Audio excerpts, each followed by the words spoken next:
Assalamualaikum warahmatullahi wabarakatuh. Kenalkan nama saya M. Farhan Halari, NIM 585, Hukum Ekonomi Bisnis kelas I. Di sini saya ingin menjelaskan pasar modal. Yang pertama, pasar modal adalah merupakan sebuah pasar yang bergerak secara terorganisir di mana terdapat berbagai aktivitas perdagangan sangat penting.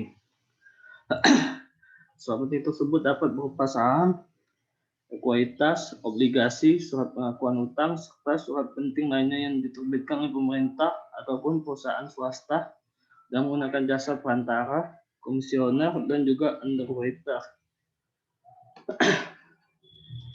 Terus, yang kedua, peran pasar modal. Sebagai lembaga perantara atau intermediasi keuangan selain bank, kemungkinan para investor untuk turut berpartisipasi dalam kegiatan bisnis yang menguntungkan.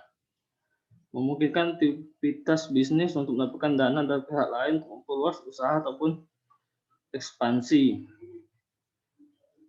Memungkinkan bisnis untuk menjadi pemisah operasi, bisnis dan ekonomi dari kegiatan keuangan. Memungkinkan para pemegang surat berharga memperoleh likuiditas dengan cara menjual surat berharga yang dipunyai terhadap pihak lain.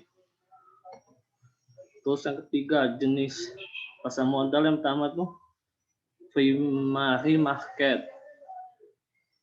Adalah tempat untuk pertama kali dibukanya penawaran saham oleh emiten sebelum melakukan perdagangan di pasar sekunder. Yang kedua, secondary market. Tempat perdagangan saham yang sudah melalui masa penawaran di pasar perdana. Terus yang ketiga, third market. Tempat perdagangan saham di luar bursa. Yang keempat, fourth market. Wujud dan perdagangan efek antar pemegang saham maupun proses pemindahan saham antara pemegang saham dengan jumlah nominal yang cukup besar.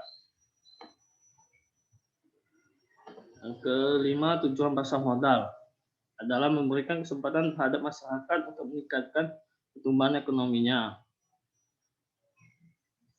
Yang kedua, memberikan kesempatan terhadap masyarakat untuk mempunyai perusahaan serta ikut serta dalam menikmati hasilnya atau laba. Yang keenam, fungsi pasar modal. Yang pertama, menambah modal usaha, pemerataan pendapatan. Yang ketiga, sarana peningkatan kapasitas. Yang keempat, sarana menciptakan tenaga kerja.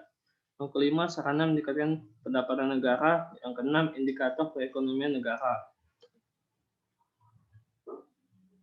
Terus, contoh dari pasar modal yang terakhir. Contoh pasar modal yang ada di Indonesia yaitu Bursa Efek Indonesia atau Indonesia Stock Exchange atau B atau IDX. Yang kedua, B merupakan gabungan Hari Bursa Efek Jakarta atau BIJ dengan Bursa Efek Surabaya atau BIS.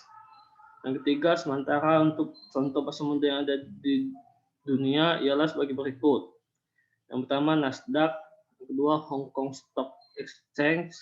Yang ketiga, Euronext. Yang keempat, New York Stock Exchange. Yang kelima, London Stock Exchange.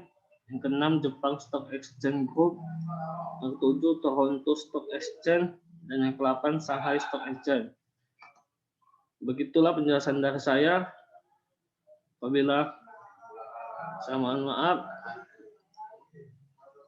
kurang tepat. Wassalamualaikum warahmatullahi wabarakatuh.